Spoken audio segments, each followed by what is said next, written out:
we managed to get moving sometime just after noon. We stopped at Walmart and then we drove for just over 2 hours to get to the Skoolie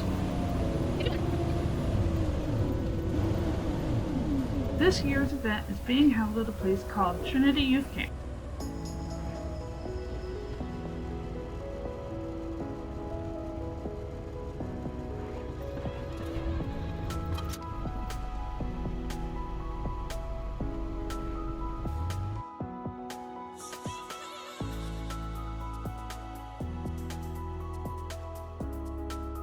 There's lots of buses and vans with plenty of tents, box trucks, and the occasional RV. We ended up parking a few buses away from Mike and Bibi, and all of our friends from last year are really close by as well. There was a community fire at 6, and we stopped by for a few, and then mostly hung out with our carbon fire pit over by Mike's bus.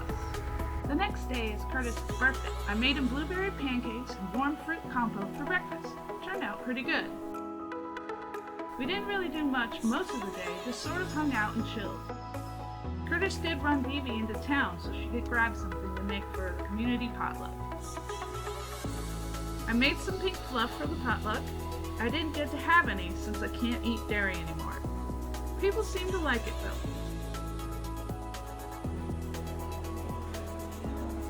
I ended up going to bed right after dinner. All that socializing is exhausting. I slept for over 10 hours.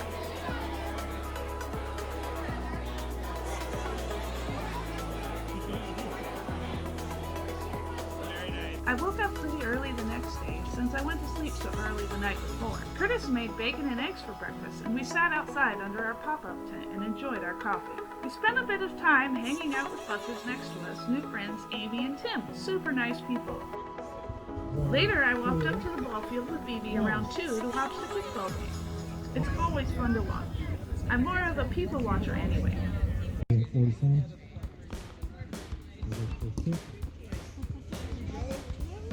Over here, Kobe! Go, go, go!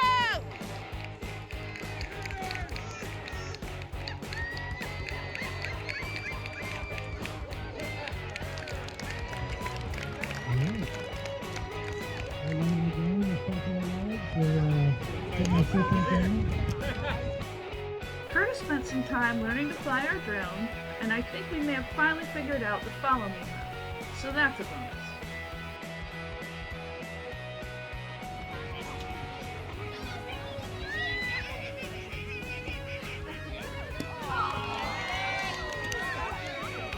The rest of the night we hung out over by Tim and Amy with the fire pit before heading back to the bus. We watched Deadpool and the CO2 alarm went off again. On Wednesday, I let Curtis sleep in until about 9. I just chilled out and had some tea instead of coffee. Once Curtis got up, we headed up to the mess hall for community breakfast. There was tons of food and everyone pitched in. After that, we came back to the bus and hung out.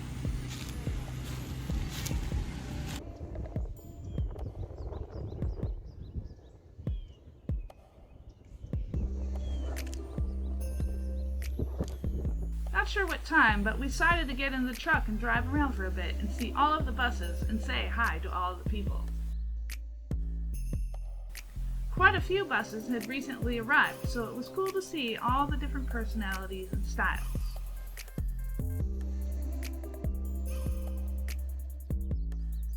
After dinner, we hung out with Mike, then headed down by the lake where a guy named Dalton was cooking up a bunch of food in his Dutch ovens. There was a bunch of good stuff to eat. He made a really great apple crumble. Lots of people showed up and just hung out by the fires, having a great time. We finally headed back to our bus around 11:30 for bed. Curtis took Mike to the store for fuel for all of the generators, while Amy and I hung out with Susan. There were tons of people overworking on our bus roof. They sanded, caulked, and primered it so she can start building with a dry bus. I made some chicken and yellow rice for dinner and decided to invite Susan again. After dinner, I made some chocolate chip cookies. Bibi stopped by and we all chatted over fresh baked cookies. After Bibi left, Curtis took Susan to get her pillow and blanket so she could stay with us and have a nice warm place to sleep for the night. Once we got her all settled in, we went across the road to hang out with Sandy, Ed, Brett, Renee, Jessica, and Eric, plus a whole bunch of other people. They set up karaoke and it was a great time. I fell into a burning ring of fire. Oh Lord, won't you mind me? The Mercedes.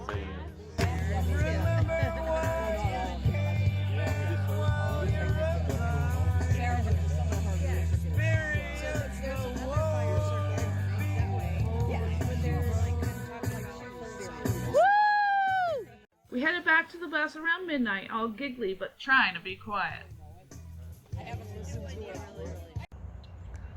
On Friday, I woke up kind of sick to my stomach. By the time I got back from the bathrooms, Curtis was up and Susan had left.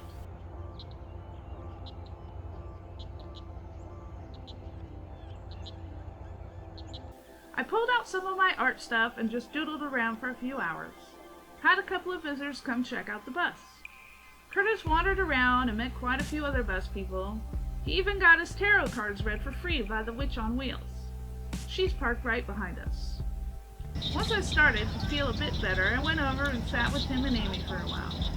Curtis went up to take a shower before the bonfire that night. It was going to be a full moon. Bibi and I caught a ride with a neighbor in a golf cart up to the bonfire. There were lots of people there. The fire was big and the moon was full. Several people were playing drums, and someone even had a trumpet. We stayed for a bit chatting with everyone, then headed back to the bus. We hung out with Tim and Amy pretty late, until Tim was ready to go to bed. We said our goodnights and headed back to the bus. It was a great night. On Saturday, I made bacon and eggs for breakfast for Curtis. Curtis made a store run for a few people while I hung out with Tim and Amy. It was so hot and sunny when Curtis got back from the store, we went back to the bus and fired up the generator. It was time for some AC and a movie. We watched RV and cooled off for a while. There were a few couples who stopped by and we showed them the bus and traded stickers. After the movie, I made garlic rosemary potatoes for the potluck. When we got there, the place was packed. What a great turnout with so many wonderful souls. After dinner, we chilled over with Tim and Amy, Mike, Bibi, and Susan. Curtis started conversation about music that lasted through the night. First music you own, first concert, most memorable concert, favorite band, favorite female singer, favorite country singer, etc. We had a really great night. We went back to the bus to watch a movie and the generator wouldn't start. So we listened to the radio and slept with the windows open. Hooray for screens! Sunday was our anniversary. 8 years together and 5 years married. Curtis pulled down the generator and a wire had vibrated loose, so he got it running. But then it started sputtering, so we shut it down. He'll look at it after we get home.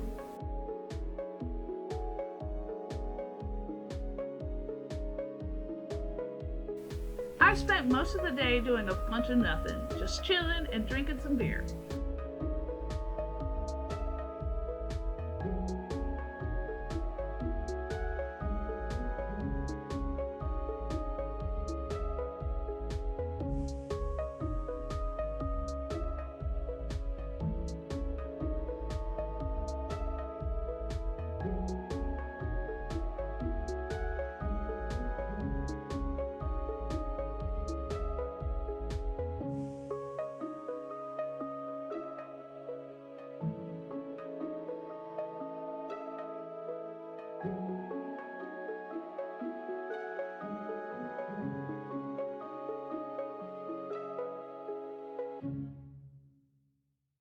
On the last night at the Swarm, we got together by a small fire and had dinner as a group. We had short ribs, venison sausage, veggies, and fried sweet potatoes. Don't put that one there.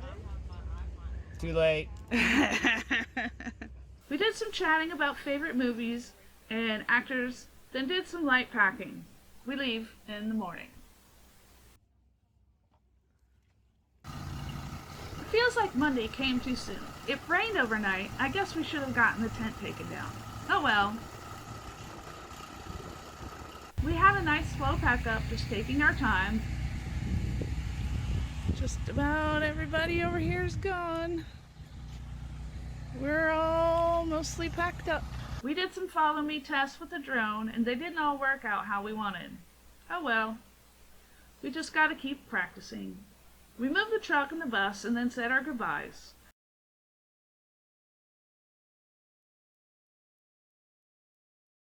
Curtis drove the bus up through the tree-lined road as I attempted to follow with the drone. Another bus came right behind us, so I couldn't follow all the way through. I sat in the bus while Curtis went back to get the truck, and it took forever. Turns out there were some stuck buses in the sugar sand.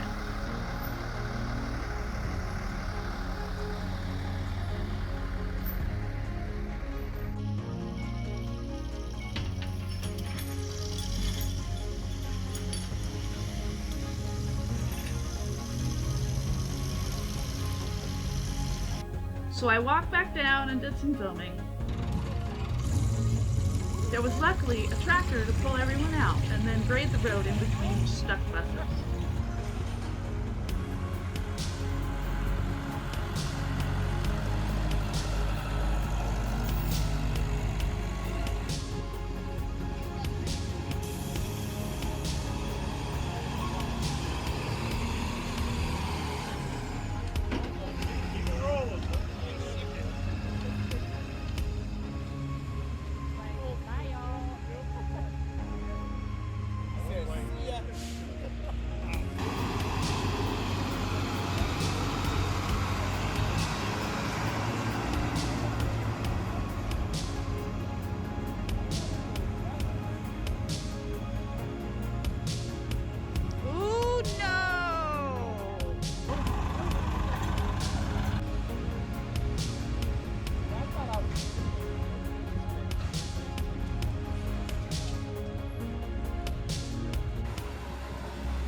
We finally got on the road and about halfway home, the tow hitch on the S10 broke.